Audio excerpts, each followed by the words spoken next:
Abonnez-vous et cliquez aussi sur la petite cloche de notification pour ne rien rater de nos prochaines vidéos. N'oubliez pas de partager aussi la vidéo et de la liker. Afrique N24. Communiqué numéro 012/2022 relatif à la judiciarisation des crimes et conflits d'État. Le 13 septembre 1958, l'armée française abat dans la forêt du Cameroun, près de son village natal nommé Boumnibel, dans le département du Nyong-Ekele, Ruben Niobe, le leader historique de l'Union des populations du Cameroun, UPC. Cet assassinat n'a jamais fait l'objet d'une enquête. Il n'y a jamais eu de procès pour établir les responsabilités et condamner les coupables. Le 29 mars 1959, Barthélemy Boganda, premier président de la République centrafricaine, bien connu pour ses dessins panafricains, trouve la mort dans des circonstances plus que suspectes. En effet, ce funeste jour, en début d'après-midi, le leader centrafricain termine une visite à Berberati, dans l'ouest du pays, et monte dans l'avion qui doit le ramener à Bangui, la capitale. L'aéronef explose en plein vol environ une heure après le décollage. Avec le président du gouvernement centrafricain, 8 autres personnes présentes à bord trouvent la mort. À ce jour, aucune enquête n'a été diligentée pour éclaircir les circonstances de cette explosion d'avion qui s'est soldée par le décès tragique de 9 personnes, dont le leader centrafricain. Aucun procès n'a eu lieu pour dégager les responsabilités et punir les éventuels coupables. Le 3 novembre 1960, l'espion français connu sous le nom de William Bechtel assassine à Genève Félix Roland Moumié, sur ordre du Premier ministre Michel Debré, conseillé par Jacques Foccart. À ce jour, aucune enquête judiciaire n'a été conduite, aucun procès n'a eu lieu, bien que les commanditaires et l'exécuteur soient connus. Le 13 janvier 1963, le président du Togo, Sylvanus Olympio, est assassiné alors qu'il s'apprête à sortir son pays de la zone franc CFA. À ce jour, aucune enquête sur les circonstances de sa mort, aucune poursuite judiciaire, aucun procès. Le 19 février 1964, des parachutistes français opèrent une véritable tuerie à Libreville. En effet, dans la nuit du 17 au 18 février 1964, 150 éléments des forces armées gabonaises, dirigés par les lieutenants Endo Edou, Jacques Mombo et Valère Essonne, réalisent un coup d'État sans effusion de sang et déposent le président gabonais Léon Mba, grand ami et protégé de la France. Le 19 février, sur ordre de Charles de Gaulle, 2 compagnies de parachutistes français, dont la compagnie autonome de parachutistes d'infanterie de marine, CAPIMA, prennent d'assaut le camp militaire de Baraka à Libreville, où sont retranchés les mutins, et y exécutent un vrai massacre. À ce jour, aucune enquête judiciaire n'a été menée sur les circonstances du contre-coup d'État opéré par la France au Gabon en 1964, et sur le massacre par des troupes françaises, de plus d'une cinquantaine de militaires gabonais, dont des officiers. Le 15 mars 1966, Castor Ozan-Dafana, dirigeant de l'UPC, est fait prisonnier, tué et décapité par les supplétifs camerounais de l'armée française. Ce meurtre horrible n'a été suivi d'aucune enquête, d'aucune poursuite judiciaire. Le 13 avril 1975, le président tchadien François Ngarta Tombalbay est assassiné dans son palais à N'Djamena, à l'occasion d'un coup d'État. Seulement 3 ans auparavant, il avait rompu les relations de son pays avec la France. La mort brutale de Tombalbay n'a donné lieu à aucune enquête, aucun procès. Le 18 mars 1977, le président du Congo-Brazzaville, Marien Ngouabi, est assassiné dans sa résidence au cours d'un coup d'État perpétré par un commando de l'armée congolaise. Le président assassiné entendait mener une politique marxiste dans son pays. À ce jour, aucune enquête judiciaire sérieuse n'a été réalisée pour déterminer les circonstances de la mort de Marien Ngouabi. Une cour martiale a sommairement jugé et fait exécuter des officiers sans que la vérité n'ait été manifestée. Le 13 mai 1978, le président Ali Swali Mtsachiwa est exécuté par les mercenaires de Bob Denard qui avaient assailli le palais présidentiel pour remettre au pouvoir le président Ahmed Abdallah Abderrahmane. En 3 ans, ce jeune président socialiste avait initié un modèle de développement endogène et organisé la courageuse marche verte en faveur du retour de l'île comorienne de Mayotte illégalement occupée par le colonisateur français.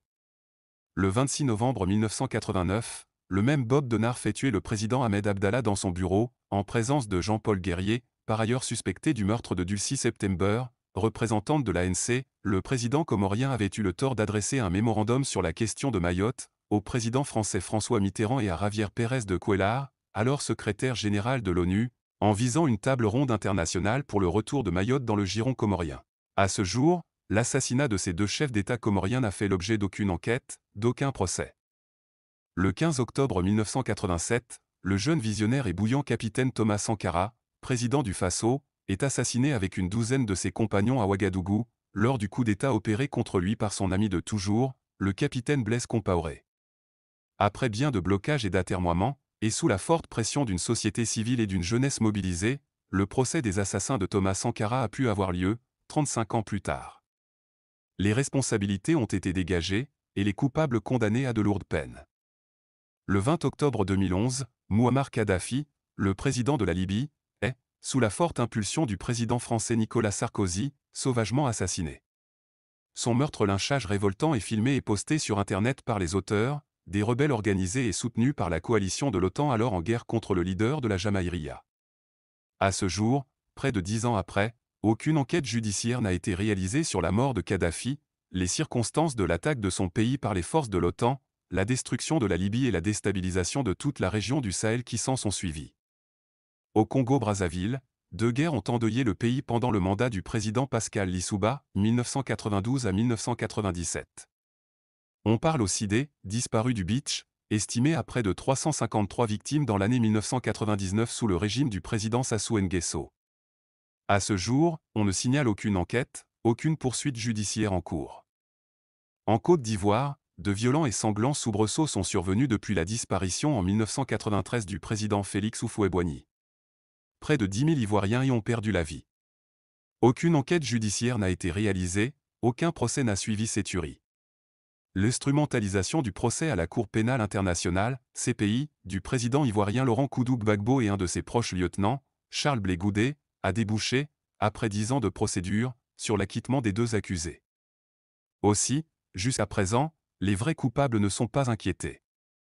Au Gabon, à chaque élection présidentielle, les manifestations contre les résultats truqués du gouvernement sont réprimées dans le sang.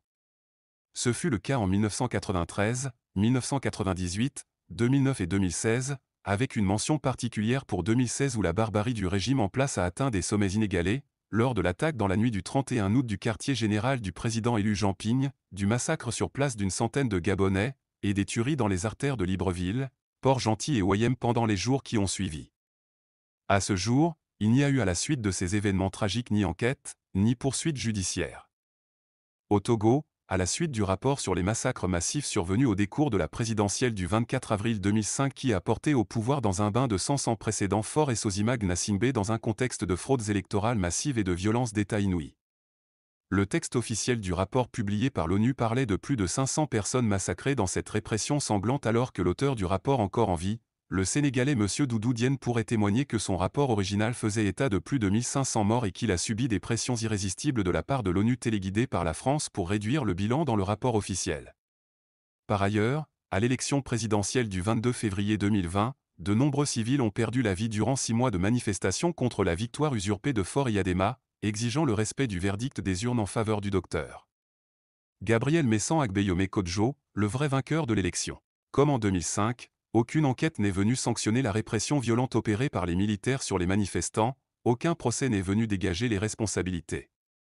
Voici une liste courte et non exhaustive de crimes d'État et d'événements tragiques auxquels le droit positif et pénal n'a pas été appliqué, parce qu'ils n'ont pas été judiciarisés alors qu'il existe des instruments internationaux et parfois nationaux pour le faire. Qu'il s'agisse d'assassinats de leaders et présidents africains, de massacres perpétrés par les dictateurs france-africains sur leur peuple ou encore d'attaques illégales de pays souverains par des forces étrangères, il est possible que des enquêtes judiciaires soient commanditées, des poursuites menées, les responsabilités établies et les coupables condamnés. Il existe des instances et organes habilités, nationaux et internationaux, qui peuvent et doivent être systématiquement saisis. Contre le mensonge, contre l'injustice, contre l'obscurantisme et les crimes qu'ils véhiculent, il faut systématiquement saisir le levier du judiciaire, même si cela prend du temps suite à des blocages de diverses origines. Le procès des assassins de Thomas Sankara a finalement eu lieu. Cet exemple est parlant et doit absolument faire école. Au Tchad, le 20 octobre 2022, les militaires ont massacré des manifestants désarmés, sur ordre de Mahama Kaka Déby, le chef de la junte soutenu par l'État français. La sanglante répression a fait près de 200 morts et 1000 blessés. Si ce nouveau crime d'État, le dernier en date sur le continent, n'est pas judiciarisé, il viendra rallonger la liste que nous avons égrenée tantôt, avec en prime l'impunité des auteurs, parce que le judiciaire n'aura pas été sollicité. En ce début de millénaire où l'Afrique revendique son honneur et sa souveraineté, et compte bien faire entendre sa voix dans le nouveau monde multipolaire qui s'annonce, Ces dignes fils doivent désormais savoir se saisir des instruments nationaux et internationaux disponibles pour défendre vérité et justice.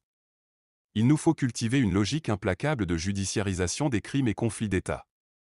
Toute mort suspecte, tout meurtre commandité, tout assassinat de leader ou chef d'État africain, tout massacre perpétré sur des populations africaines doit obligatoirement conduire à une action en justice devant les instances et organes habilités. En ce début de millénaire, le crime d'État, le crime politique ne peut et ne doit plus être impuni sur la terre de Kama.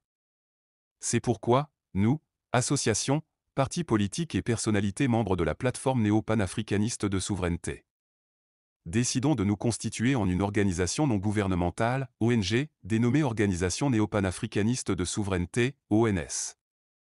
Entendons avec cette ONG mener le combat de la judiciarisation des crimes et conflits d'État en commençant par le cas tragique du dossier tchadien.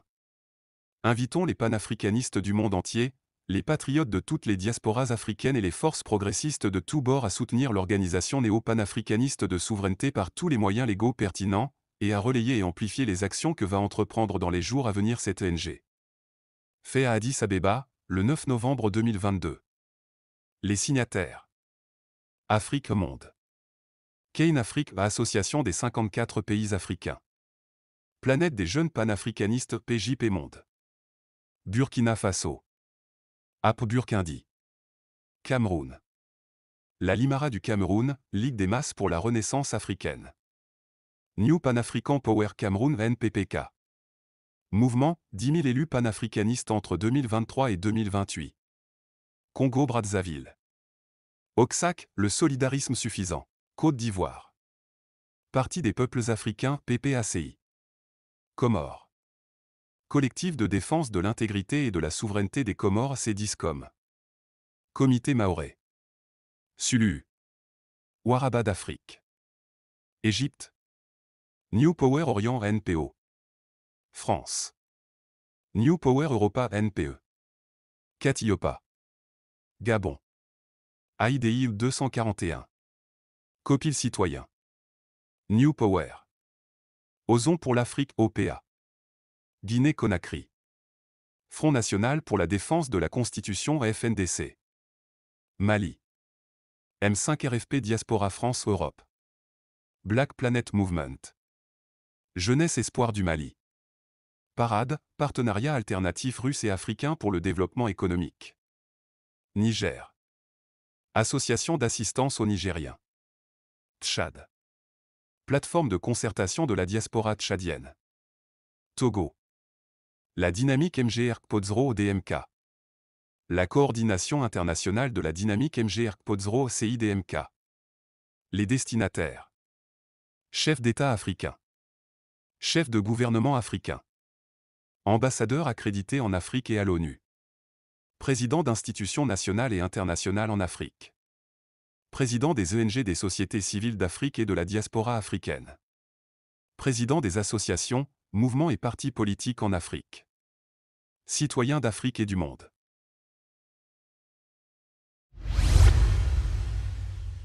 Likez la vidéo si ce n'est pas déjà fait. Laissez aussi votre point de vue en commentaire.